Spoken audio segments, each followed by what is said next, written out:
നമസ്കാരം, എല്ലാവർക്കും എൻ്റെ പുതിയ വീഡിയോയിലേക്ക് സ്വാഗതം. ഇന്നത്തെ വീഡിയോയിൽ ഞാൻ ഡിസ്കസ് ചെയ്യുന്നത് സെൽമ ലാഗർലോഫിൻ്റെ ഡെപ്റ്റ്സ് ഓഫ് ഗ്രാറ്റിറ്റ്യൂഡ് എന്ന ചാപ്റ്ററിൻ്റെ പാർട്ട് 2 ആണ്. അപ്പോൾ പാർട്ട് 1 പറഞ്ഞിരുന്ന കാര്യങ്ങൾ ഞാൻ ചുരുക്കി പറയാം. ഡെപ്റ്റ്സ് ഓഫ് ഗ്രാറ്റിറ്റ്യൂഡ് എന്ന് പറയുന്നൊരു ചെറുകഥയാണ്. ആ ചെറുകഥയ്ക്കകത്ത് എഴുത്തുകാരി തന്നെയാണ് ഇതിനകത്ത് ആഖ്യാതാവ്. അപ്പോൾ സെൽമ ലാഗർലോഫ് ഒരു ദിവസം വൈകുന്നേരം സമയത്ത് സ്റ്റോക്ക്ഹോമിലേക്ക് യാത്ര ചെയ്യുന്നു ട്രെയിനകത്ത്. ആ ട്രെയിൻ യാത്രയുടെ ലക്ഷ്യം എന്ന് വെച്ചാൽ നോബൽ സമ്മാനം വാങ്ങിക്കുക എന്നുള്ളതാണ്.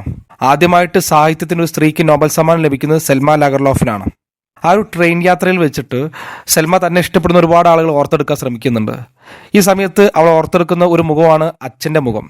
അച്ഛൻ മുമ്പ് മരണപ്പെട്ടു പോയിട്ടുണ്ട്. അപ്പോൾ ഈ ഒരു അവാർഡ് വാങ്ങിക്കുന്ന സമയത്ത് അത് ഏറ്റവും കൂടുതൽ ഇഷ്ടപ്പെടുന്നത് തൻ്റെ അച്ഛനായിരിക്കും അവൾ ഓർത്തെടുക്കണം. അപ്പോൾ അച്ഛൻ മരിച്ചു പോയിട്ടുണ്ട്, അച്ഛൻ സ്വർഗത്തിലായിരിക്കും അവൾ വിശ്വസിക്കുന്നുണ്ട്. അപ്പോൾ അച്ഛൻ്റെ ആ ഒരു സ്ഥലത്തേക്ക്, സ്വർഗത്തിലേക്ക് അവളിങ്ങനെ യാത്ര ചെയ്യണം. അവളുടെ ഓർമ്മകളിലൂടെ അവളുടെ ദിവാസ്വപ്നം കാണണം. അങ്ങനെ സ്വർഗത്തിലെത്തിയ എഴുത്തുകാരി തൻ്റെ അച്ഛനോട് തനിക്ക് നോബൽ സമ്മാനം കിട്ടിയ കാര്യം ഡയറക്റ്റായിട്ട് പറയാതെ ഇൻഡയറക്റ്റായിട്ട് പറയാൻ ശ്രമിക്കുകയാണ്.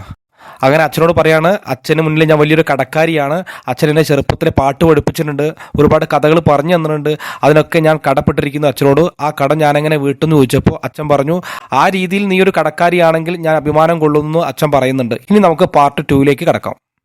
Yes, you may be right father. അച്ഛൻ പറഞ്ഞാൽ ശരിയായിരിക്കാം, ഞാൻ കടക്കാരിയാണ്, അച്ഛൻ എനിക്ക് കടം തന്നതിൽ അച്ഛന് സന്തോഷം ഉണ്ടായിരിക്കും. ബട്ട് ദെൻ റിമെമ്പർ ദാറ്റ്, പക്ഷെ നിങ്ങൾ ഓർമ്മിക്കേണ്ട കാര്യം എന്ന് വെച്ചാൽ that is not all of it. അത് എല്ലായിടത്തും ഇത്തരത്തിൽ അഭിമാനം കൊള്ളാൻ പറ്റുന്ന കാര്യമല്ല. തിങ്ക് ഓഫ് ദോസ് പൂവർ, പാവപ്പെട്ട ആളുകളുണ്ട്. ആരൊക്കെയാണ്? ഹോംലെസ്, വീടില്ലാത്ത, വാഗബോൺസ് അലഞ്ഞു തിരിഞ്ഞ് നടക്കുന്ന ആൾക്കാർ അല്ലേ, who used to travel up and down. അവരിങ്ങനെ ലോകത്തിന്റെ പല ഭാഗത്തേക്ക് ഇങ്ങനെ യാത്ര ചെയ്യുന്ന ആളുകളാണ്. പ്ലേയിങ് ദ ഫൂൾ, തമാശകൾ പറഞ്ഞുകൊണ്ട്, and singing all those songs, ഒരുപാട് പാട്ടുകൾ പാടിയിട്ടില്ലേ. What do I not owe to them, ഞാൻ അവരോടൊക്കെ കടപ്പെട്ടിരിക്കുമെന്ന് പറയണം. കാരണം എനിക്ക് ഒരുപാട് പാട്ടുകൾ പാടി തന്നു, എനിക്ക് ഒരുപാട് തമാശകൾ പറഞ്ഞു തന്ന ആ വാഗബോൺസ്, ആ അലഞ്ഞു തിരിഞ്ഞ് നടക്കുന്ന ആൾക്കാരോട് ഞാൻ കടപ്പെട്ടിരിക്കുന്നു എന്ന് പറയണം. To their mischief and mad pranks, അവരുടെ കുസൃതികളും അവരുടെ തമാശകളും. And the old men and women sitting in their small grey cottages, പ്രാഞ്ഞുന്ന പുരുഷന്മാരും സ്ത്രീകളൊക്കെ അവരുടെ ആ ചെറിയ ചാര നിറത്തിലുള്ള കുടിലുകൾക്ക് മുന്നിൽ ഇരുന്നുകൊണ്ട് ടെല്ലിങ് മീ, എനിക്ക് പറഞ്ഞു തന്നിട്ടുണ്ട്, വണ്ടർഫുൾ സ്റ്റോറീസ്, ഒരുപാട് സുന്ദരമായിട്ടുള്ള കഥകൾ. ഓഫ് വാട്ടർ സ്പ്രൈറ്റ്സ്, ജലദേവതകളെ പറ്റിയിട്ടുള്ള, and trolls and enchanted maidens, യക്ഷി കഥകൾ. അങ്ങനെ ഒരുപാട് കഥകൾ എനിക്ക് ഈ പ്രാഞ്ഞുന്ന സ്ത്രീകളും പുരുഷന്മാരും അവരുടെ ആ കുടിലുകൾക്ക് മുമ്പിൽ ഇരുന്നിട്ട് എനിക്ക് പറഞ്ഞു തന്നിട്ടുണ്ട്. ഒരുപാട് അലഞ്ഞു തിരിഞ്ഞ് നടക്കുന്ന വാഗബോൺസ് ആയുള്ള ആൾക്കാർ എനിക്ക് കഥകൾ പറഞ്ഞു തന്നിട്ടുണ്ട്. അവരോടൊക്കെ ഞാൻ എങ്ങനെ എൻ്റെ കടം വീട്ടെന്ന് എഴുത്തുകാർ ചോദിക്കുകയാണ് അച്ഛനോട്. ഇറ്റ് വാസ് ദേ വോ തോട്ട് മീ, അവരെന്നെ പഠിപ്പിച്ചിട്ടുണ്ട്, ദാറ്റ് ദർ ഈസ് പോയട്രി, കവിതയുണ്ടെന്ന്. എവിടെ? ഇൻ ഹാർഡ് റോക്സ്, കാഠിന്യമേറിയ പാറകളിലും, ആൻഡ് ബ്ലാക്ക് ഫോറസ്റ്റ്, കറുത്ത വനങ്ങളിലും കവിതയുണ്ടെന്ന് എന്നെ പഠിപ്പിച്ചിട്ടുണ്ട് അവരെന്ന് പറയാണ്. ആൻഡ് ഐ ആം ഇൻ ഡെപ്റ്റ് നോട്ട് ഓൺലി ടു പീപ്പിൾ, ഇതുവരെ ഞാൻ ജനങ്ങളോട് കടപ്പെട്ടിരിക്കുന്നു, ഒരുപാട് ആൾക്കാരോട് ഞാൻ കടപ്പെട്ടിരിക്കുന്നു. അലഞ്ഞു തിരിഞ്ഞ് നടക്കുന്ന ആൾക്കാർ, എൻ്റെ അച്ഛന്, അതുപോലെ പ്രായം ചെന്ന സ്ത്രീകൾ, ഇവരൊക്കെ എൻ്റെ ജീവിതത്തിലെ പല സാഹചര്യങ്ങൾ, പല കാലഘട്ടങ്ങളിലും എനിക്ക് ഒരുപാട് അറിവുകൾ പറഞ്ഞു തന്ന ആൾക്കാരാണ്. അവരോടൊക്കെ ഞാൻ കടപ്പെട്ടിരുന്നു പറയണം. There is the whole of nature as well, ഈ പ്രകൃതിയോട് മുഴുവനായിട്ടും ഞാൻ കടപ്പെട്ടിരിക്കുകയാണ്. ദ എനിമൽസ്, മൃഗങ്ങളോട്, ദാറ്റ് വാക്ക് ദ എർത്ത്, ഭൂമിയിലൂടെ നടക്കുന്ന മൃഗങ്ങളോട്, the birds in the sky, ആകാശത്ത് പറക്കുന്ന പക്ഷികളോട്, ദ ട്രീസ്, മരങ്ങളോട്, ആൻഡ് ഫ്ലവേഴ്സ്, പൂക്കളോട്. They have all told me some their secrets, അവരൊക്കെ അവരുടെ രഹസ്യങ്ങൾ എന്നോട് പറഞ്ഞു തന്നിട്ടുണ്ട്. ഭൂമിയിലെ ആ ഒരു രഹസ്യങ്ങൾ, ഭൂമിയിലെ കഥകൾ, പാട്ടുകൾ, അറിവുകൾ, ഇതൊക്കെ എനിക്ക് പ്രകൃതിയും എനിക്ക് പറഞ്ഞു തന്നിട്ടുണ്ട്. അപ്പോൾ ഞാൻ ഇവരോടൊക്കെ എങ്ങനെ എൻ്റെ ആ കടം ഞാൻ തിരിച്ചു കൊടുക്കുന്നു അച്ഛനോട് ചോദിക്കുകയാണ് ഈ എഴുത്തുകാരി. Father will be as carefree and relaxed as he used to B.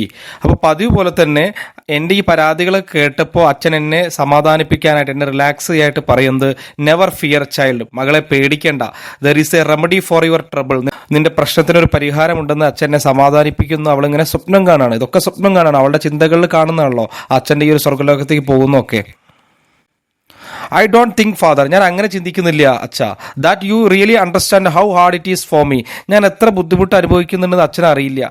I am also in ഡെപ്റ്റ് ടു മൈ റീഡേഴ്സ്, ഞാൻ എൻ്റെ വായനക്കാരോട് കടപ്പെട്ടിരിക്കുകയാണ്. What would have become of me, എനിക്ക് എന്ത് സംഭവിക്കും if no one had wanted to read my books, ഒരാളും എൻ്റെ ബുക്കുകൾ വായിച്ചിട്ടില്ലെങ്കിൽ എനിക്കെന്ത് സംഭവിക്കും എന്നുള്ള ഒരു ക്യൂരിയോസിറ്റിയാണ്. And don't forget all those who have written of me, എന്നെ പറ്റി എഴുതിയ ആൾക്കാരെ ഞാൻ മറന്നു പോവില്ല അല്ലേ. Think of all those in foreign lands, വിദേശ രാജ്യങ്ങളിലുള്ള ആൾക്കാരെ പറ്റി ഞാൻ ആലോചിക്കുകയാണ്. Who have work for me, എനിക്ക് വേണ്ടി ഒരുപാട് ജോലി എടുക്കുന്ന ആളുകൾ വിദേശ രാജ്യങ്ങളുണ്ട്, അവരെ പറ്റി ഞാൻ ആലോചിക്കുകയാണ്. ഐ ഓ ദം ഗ്രാറ്റിറ്റ്യൂഡ്, അവരോടൊക്കെ ഞാൻ നന്ദി രേഖപ്പെടുത്തുകയാണ്. Father both for the praise and for the censure, അല്ലേ. എന്നെ സപ്പോർട്ട് ചെയ്യുന്ന വിദേശ രാജ്യങ്ങളിലും എന്നെ പറ്റി എഴുതുന്ന ആൾക്കാരോടും എല്ലാവരോടും ഞാൻ എൻ്റെ നന്ദി അറിയിക്കുകയാണ്. മാത്രമല്ല അവരുടെ ആ പ്രൈസ്, അവരുടെ ആ ഒരു പ്രശംസയ്ക്കും അതുപോലെ ദയർ സെൻഷർ, അവരുടെ ഇകഴ്ത്തലുകൾ, എന്നെ പരിഹസിക്കുക, എന്നെ കളിയാക്കുന്നതിന്, എല്ലാറ്റിനും എന്നെ വിമർശിക്കുന്നതിനൊക്കെ ഞാൻ അവരോടൊക്കെ കടപ്പെട്ടിരിക്കുന്നു എന്ന് പറയാണ്. Yes father will say. അപ്പോൾ ഞാൻ ഇത്രയും പറയുമ്പോൾ അച്ഛൻ അതെ എന്ന് പറഞ്ഞിട്ട് അച്ഛൻ കൂടെ പറയുമായിരിക്കും എന്ത്, ആൻഡ് ഐ ഷാൾ സീം, എനിക്ക് അച്ഛനെ കാണാൻ പറ്റും, ഇങ്ങനെ look A little less calm, ഇങ്ങനെ വളരെ ശാന്തമായിട്ട് ഇങ്ങനെ അച്ഛനെ കാണാൻ പറ്റുമെന്ന് മകൾ ചിന്തിക്കുകയാണ്. Remember all who have help me father. അപ്പൊ അച്ഛനോട് മകൾ പറയാണ്, അച്ഛാ എന്നെ സഹായിച്ചവരൊക്കെ ഞാൻ ഓർമ്മിക്കേണ്ടതുണ്ടെന്ന് പറയാണ്. അവരോടുള്ള കടപ്പാട് ഞാൻ മറക്കാൻ പാടില്ല എന്ന് മകൾ പറയാണ്. I shall say think of my faithful friend, എൻ്റെ ഏറ്റവും വിശ്വസ്തയായിട്ടുള്ള ഒരു ഫ്രണ്ട് ഉണ്ട്, എസൽഡെ, who try to open doors for me, എനിക്ക് വേണ്ടി വാതിലുകൾ തുറന്നു തന്ന അവളായിരുന്നു അല്ലേ. When no one dared to believe in me, എന്നെ ഒരാളും വിശ്വസിക്കാത്തൊരു സമയത്ത് എനിക്ക് വേണ്ടി ഈ എഴുത്തിന്റെ വാതിലുകൾ തുറന്നു തന്ന, അല്ലെങ്കിൽ എന്നെ എഴുതാൻ പ്രേരിപ്പിച്ച എൻ്റെ കൂട്ടുകാരിയുണ്ട്, അവളുടെ പേരാണ് എസൽഡെ, അവളെ മറന്നു പോകാൻ പാടില്ല. All the love that has come to me, എന്നിലേക്ക് വന്ന ഒരുപാട് സ്നേഹങ്ങളുണ്ട്, ദ ഓണേഴ്സ്, ദ ഡിസ്റ്റിങ്ഷൻസ്, ഒരുപാട് പുരസ്കാരങ്ങളുണ്ട്, ഒരുപാട് ബഹുമതികളുണ്ട്, അംഗീകാരങ്ങളുണ്ട് അല്ലേ. അതൊന്നും എനിക്ക് മറക്കാൻ പറ്റില്ല, എൻ്റെ കൂട്ടുകാരിയെ മറക്കാൻ പറ്റില്ല, ഇവരൊക്കെ ഒരു സമയത്ത് എന്നെ സഹായിച്ചതാണ്. അച്ഛനോട് പറയാണ് മകള്, do you not understand now, ഇപ്പോൾ നിങ്ങൾക്ക് എന്നെ മനസ്സിലാവില്ല, that I had to come to you, നിങ്ങളുടെ അടുത്തേക്ക് ഞാൻ വന്നിട്ടുള്ള എന്തിനാണ്, ടു ആസ്ക്, ചോദിക്കാനാണ്, how such debts can be paid, അവരുടെ കടങ്ങളൊക്കെ എങ്ങനെയാണ് ഞാൻ വീട്ടുക എന്നുള്ള ഒരു സംശയത്തിലാണ് ഞാൻ നിങ്ങളുടെ അടുത്തേക്ക് വന്നതെന്ന് അച്ഛനോട് ചോദിക്കുകയാണ് മകള്. അപ്പോൾ ഇത് കേട്ട സമയത്ത് ഫാദറിന് എന്ത് പറ്റി, father has lowered his head, ഫാദറിന്റെ തല ഇങ്ങനെ താന്നു, and does not look so hopeful anymore, അധികം ഒരു പ്രതീക്ഷയൊന്നും ഇല്ലാത്ത രീതിയിൽ അച്ഛൻ തല താഴ്ത്തി ഇങ്ങനെ ഇരിക്കുകയാണ്. മകളുടെ ഒരു ചോദ്യത്തിന് ഞാൻ അങ്ങനെ ഉത്തരം കൊടുക്കും എന്ന് പറഞ്ഞിട്ട് ഇങ്ങനെ വിഷമസ്ഥനായിട്ട് ഇങ്ങനെ അച്ഛൻ ഇരിക്കുകയാണ്. ഐ അഗ്രി ഡോക്ടർ, മകളെ ഞാൻ നിന്നെ അംഗീകരിക്കുന്നു, നീ പറഞ്ഞ കാര്യങ്ങൾ ശരി തന്നെയാണ്. It's not going to be easy to find help for you, അല്ലേ. നിന്നെ സഹായിക്കുക എന്ന് പറയുന്നത് അത്ര ഈസിയായ ഒരു കാര്യമല്ല. ബട്ട് ഷുവർലി, തീർച്ചയായിട്ടും, there is nothing more you owe any one, ഈ കടങ്ങളൊന്നും നീ തിരിച്ചു കൊടുക്കേണ്ടതല്ല എന്ന് അച്ഛൻ മകളോട് പറയാണ്. യെസ് ഫാദർ, അതെ അച്ഛാ, I have found it difficult enough to bear all that I owed before, അല്ലേ. അതായത് തിരിച്ചു കൊടുക്കുക എന്ന് പറയുന്നത് ഒക്കെ ഭയങ്കര ബുദ്ധിമുട്ടുള്ളൊരു കാര്യമാണ് അല്ലേ. ബട്ട് മൈ ബിഗ്ഗസ്റ്റ് ഡെപ്റ്റ്, പക്ഷേ എൻ്റെ ഏറ്റവും വലിയ കടം എന്ന് പറയുന്നത് ഹാസ് നോട്ട് യെറ്റ് കം, ഇതുവരെയും വന്നിട്ടില്ല. That is why I had to come to you for advice, അതിന് വേണ്ടിയിട്ടാണ് ഞാൻ നിങ്ങളുടെ അടുത്തേക്ക് വന്നുള്ള ഒരു ഉപദേശത്തിനായിട്ട്. ഇനി ഞാൻ വലിയൊരു കടം എടുക്കാൻ പോവുകയാണ്, ആ കടം എങ്ങനെ വീട്ടും എന്ന് പറയാൻ വേണ്ടിയിട്ടാണ് നിങ്ങളുടെ അടുത്തേക്ക് വന്നതെന്ന് പറയണം. I cannot understand how you could owe still more, നീ എങ്ങനെയാണ് ഈ കൂടുതൽ കടപ്പെട്ടിരിക്കുന്നത് എനിക്ക് മനസ്സിലാവുന്നില്ല എന്ന് അച്ഛൻ ചോദിക്കുകയാണ്. ഫാദർ വിൽ സേ, അച്ഛൻ അങ്ങനെ ചോദിക്കുകയായിരിക്കും, ഇതൊക്കെ മകള് സ്വപ്നത്തിൽ കാണുകയാണ്, അല്ലെങ്കിൽ മകൾ ഭാവനയിൽ കാണുകയാണ്, അച്ഛൻ ഇങ്ങനെ ചോദിക്കുകയായിരിക്കും. ഹോ യെസ് ഐ വിൽ റിപ്ലൈ, അപ്പോൾ ഞാൻ ഉത്തരം കൊടുക്കും. And then I will tell him all about this, അപ്പോൾ ഞാൻ ഇതിനെപ്പറ്റിയൊക്കെ പറഞ്ഞു കൊടുക്കും, ഇതിനെപ്പറ്റി തനിക്ക് കിട്ടാൻ പോകുന്ന ഈ ഒരു നോബൽ സമ്മാനത്തെ പറ്റിയിട്ടൊക്കെ മകൾ അച്ഛനോട് പറയും. അപ്പോൾ മകൾ ഇത് പറയാൻ വേണ്ടി വന്നതാണ്, പക്ഷേ നേരിട്ട് പറയാതെ ഇങ്ങനെ വളച്ചൊടിച്ച് പറയാനാണ് മകൾ ശ്രമിച്ചത്. അങ്ങനെ അവസാനം ആ കാര്യം അച്ഛനോട് ഡിസ്ക്ലോസ് ചെയ്യണം. I just cannot believe the academy, എനിക്ക് വിശ്വസിക്കാൻ കഴിയുന്നില്ലല്ലേ. അതായത് അക്കാദമി എന്ന് വെച്ചാൽ ഈ ഒരു അവാർഡ്, ഈ ഒരു നോബൽ സമ്മാനം നിനക്ക് കിട്ടാൻ പോകുന്നത് എനിക്ക് വിശ്വസിക്കാൻ കഴിയുന്നില്ല. ഫാദർ വിൽ സേ, ഫാദർ അങ്ങനെ പറയുമായിരിക്കും. But looking at me and seeing my face, എന്നെ നോക്കിയിട്ട്, എൻ്റെ മുഖത്തേക്ക് നോക്കിയിട്ട്, ഹി വിൽ നോ, അയാൾക്ക് അറിയാം എന്ത്, ഇറ്റ് ഈസ് ഓൾ ട്രൂ, ഇതൊക്കെ സത്യമാണെന്ന് അയാൾ ഇങ്ങനെ ചോദിക്കും, അല്ലെങ്കിൽ അറിയും അല്ലേ. ആൻഡ് ദെൻ പിന്നീടോ every wrinkle in his face, അച്ഛൻ്റെ മുഖത്തെ ചുളിവുകൾ, അച്ഛൻ പ്രായമായിട്ടുണ്ട്, അച്ഛൻ്റെ മുഖത്തെ ചുളിവുകൾ ഉണ്ടായിരിക്കും. വിൽ ട്രംബിൾ, അതിങ്ങനെ വിറയ്ക്കും. And tears will come to in his eyes, അച്ഛൻ്റെ കണ്ണുകളിൽ നിന്ന് കണ്ണുനീര് ധാരയായിട്ട് പുറത്തേക്ക് വരുന്നൊക്കെ മകൾ ഇങ്ങനെ സ്വപ്നത്തിൽ കാണും. കാരണം മകൾക്ക് ഇത്തരത്തിലൊരു വലിയൊരു അവാർഡ് കിട്ടാൻ പോകുമെന്ന് പറഞ്ഞപ്പോൾ ഏതൊരു അച്ഛനാണെങ്കിലും സന്തോഷിക്കും. അതിങ്ങനെ അവളിങ്ങനെ മനസ്സിലിങ്ങനെ കാണുകയാണ്. Think father, it is not only honour and money they are bestowing on me, അതായത് അച്ഛാ, ഇത് എനിക്ക് കിട്ടുന്ന ഒരു അംഗീകാരമോ അല്ലെങ്കിൽ ഒരു പണം ഒന്നുമല്ല, അതിനപ്പുറത്തേക്ക് എന്നെ അവർ വിശ്വസിച്ചതാണല്ലേ. They have shown that they have trust enough in me, അവരെന്നെ വിശ്വസിച്ചാണല്ലേ, to single me out before the whole world, ഈ ലോകത്ത് ഒരുപാട് ആളുകളിൽ നിന്ന് ആ ഒരാളെ എന്നെ കണ്ടെത്തിയിട്ട് അവർ ആ വിശ്വാസം എന്നിൽ അർപ്പിച്ചിരിക്കുകയാണ്. ആ വിശ്വാസം ഞാൻ കാത്തു സൂക്ഷിക്കേണ്ടേ, അവർക്ക് ഞാൻ അത് കടമായിട്ട് തിരിച്ചു കൊടുക്കേണ്ടേ എന്നൊക്കെ ഈ മകളുടെ ചോദ്യം കടന്നു വരികയാണ്. How shall I repay this ഡെപ്റ്റ്? ഞാൻ എങ്ങനെ ഈ ഒരു കടം തിരിച്ചു കൊടുക്കും? Father will sit and still no words will come as he thinks. അപ്പോൾ അച്ഛൻ അവിടെ ഇരുന്നിട്ടുണ്ടാവും, അച്ഛൻ്റെ വായിന്ന് ഒരു വാക്കും വരുന്നില്ല. Then drying tears of joy from his eyes, അച്ഛൻ്റെ കണ്ണുകളിൽ നിന്ന് കണ്ണുനീര് വരുന്നുണ്ട്. He will bang down his fist on the arm of the rocking chair and say, അതായത് ഫിസ്റ്റ് എന്ന് വെച്ചാൽ കൈക്കുഴയാണ്. അപ്പോൾ അച്ഛൻ്റെ കൈക്കുഴ ആ ഒരു ആടുന്ന കസേരയുടെ സ്റ്റാൻഡിൽ തട്ടിക്കൊണ്ട് അച്ഛൻ പറയും അല്ലേ, എന്താ പറയുക? I will not rack my brains about problems, അതായത് എൻ്റെ തലച്ചോറിന് ഞാൻ കൂടുതലായിട്ട് ബുദ്ധിമുട്ടിക്കുന്നില്ല.